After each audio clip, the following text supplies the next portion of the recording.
सोचिए, एक छोटी सी गलती और पूरी जिंदगी पर इल्जाम लग जाए। क्या वसुधा सच में दोषी है या किसी की साजिश का शिकार बनने वाली है? अगर आपको ऐसे ही धमाकेदार टीवी सीरियल अपडेट्स पसंद हैं, तो अभी इसी वक्त चैनल को सब्सक्राइब कर लीजिए ताकि कोई भी बड़ा ट्विस्ट आपसे मिस ना हो। दोस्तों, सीरियल वसुधा के आने वाले एपिसोड्स में कहानी ऐसा मोड़ लेने वाली है जिसे देखकर हर कोई हैरान रह जाएगा। वसुधा, जो हमेशा सही और गलत के बीच संतुलन बनाकर चलती है, अब खुद सबसे बड़े इल्जाम के घेरे में आने वाली है। आने वाले एपिसोड में वसुधा को पता चलेगा कि अविनाश बहुत बड़ी मुसीबत में फंस चुका है। करिश्मा ने अविनाश को अपने जाल में इस कदर फंसा लिया है कि अब वो टेंडर के नाम पर उसे ब्लैकमेल कर रही है। अविनाश अंदर ही अंदर टूट चुका है, परेशान है, घबराया हुआ है और खुद को बिल्कुल अकेला महसूस कर रहा है। वसुधा जब अविनाश की ये हालत देखती है तो उसका दिल पसीज जाता है। उसे समझ में आ जाता है कि अगर अभी कुछ नहीं किया गया तो अविनाश की जिंदगी पूरी तरह बर्बाद हो सकती है। ऐसे में वसुधा एक ऐसा कदम उठा लेती है जिसके बारे में शायद उसने खुद भी नहीं सोचा था। वो देव का लैपटॉप उठाती है और उसे पानी में फेंक देती है। वसुधा का मकसद सिर्फ इतना होता है कि किसी भी तरह अविनाश को करिश्मा की ब्लैकमेलिंग से बचाया जाए।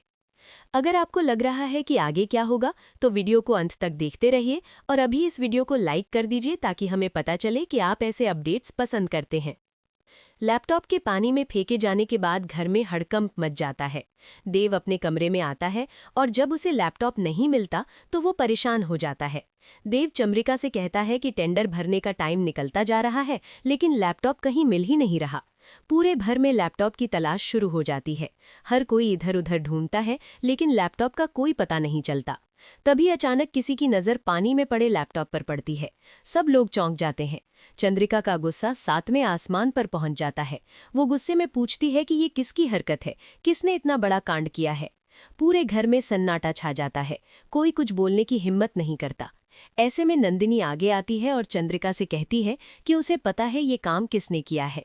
चंद्रिका नंदिनी की तरफ देखती है और उससे तुरंत पूछती है कि बताओ, किसने किया है ये सब। तभी नंदिनी बिना किसी हिचक के वसुधा का नाम ले लेती है। नंदिनी कहती है कि उसने अपनी आंखों से वसुधा को देव के कमरे से लैपटॉप चुराते हुए देखा था। नंदिनी ये भी कहती है कि वसुधा ही लैपटॉप लेकर आई और उसे पानी में फेंक दिया। अगर आपको लगता है कि नंदिनी सच बोल रही है या फिर वो जानबूझकर वसुधा को फंसा रही है, तो अपनी राय अभी कमेंट में जरूर लिखें। नंदिनी की बात सुनते ही देव का गुस्सा फूट पड़ता है। वो आग बबूला हो जाता है। देव को यकीन ही नहीं होता कि वसुधा ऐसा कर सकती है। वो गुस्से में वसुधा के पास आता है और उस पर चिल्लाने लगता है। देव कहता है कि तुम्हारी हिम्मत कैसे हुई मेरे लैपटॉप को हाथ लगाने की? तुम मेरे कमरे में क्यों आई? मैंने तुम्हें मना किया था ना मेरे कमरे में आने से। वसुधा कुछ नहीं बोलती। वो चुपचाप खड़ी रहती है। उसकी आंखें अविनाश को ढूंढती हैं। वो बस अविनाश की तरफ देखती रहती है, जैसे उससे बिना बोले ही कुछ कहना चाहती हो। अविनाश भी ये सब देखकर अंदर से टूट जाता है। उसे समझ में आ जाता है कि वसुधा को अब उसके बारे में सब कुछ पता चल चुका है।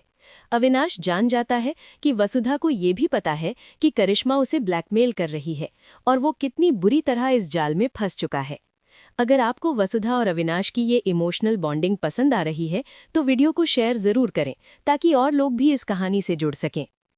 देव का गुस्सा और बढ़ता जाता है। वो वसुधा से कहता है कि अब चुप क्यों खड़ी हो, जवाब दो, बताओ तुमने ये सब क्यों किया। लेकिन वसुधा फिर भी कुछ नहीं बोलती। उसकी खामोशी ही उसका सबसे बड़ा दर्द बन जाती है। उधर प्रभात भी पूरी तरह कंफ्यूज हो जाता है। उसे समझ में ही नहीं आता कि वसुधा ने ऐसा क्यों किया। प्रभात सोचता है कि उनके प्लान में तो कहीं भी ये शामिल नहीं था कि वसुधा देव को इस तरह नुकसान पहुंचाए। अविनाश चाहता है कि वो आगे बढ़कर देव को सच्चाई बता दे, लेकिन उससे पहले ही देव गुस्से में वहां से चला जाता है। घर का माहौल पूरी तरह तनाव से भर जाता है। वसुधा अकेली खड़ी रह जाती है, चारों तरफ सवालों और इल्जामों के बीच। अब सबसे बड़ा सवाल ये है कि क्या वसुधा को अविनाश का साथ देना चाहिए था? क्या उसका ये कदम सही था या वो खुद को ही मुसीबत में डाल बैठी है? आने वाले एपिसोड्स में ये ड्रामा और भी ज्यादा बढ़ने वाला है।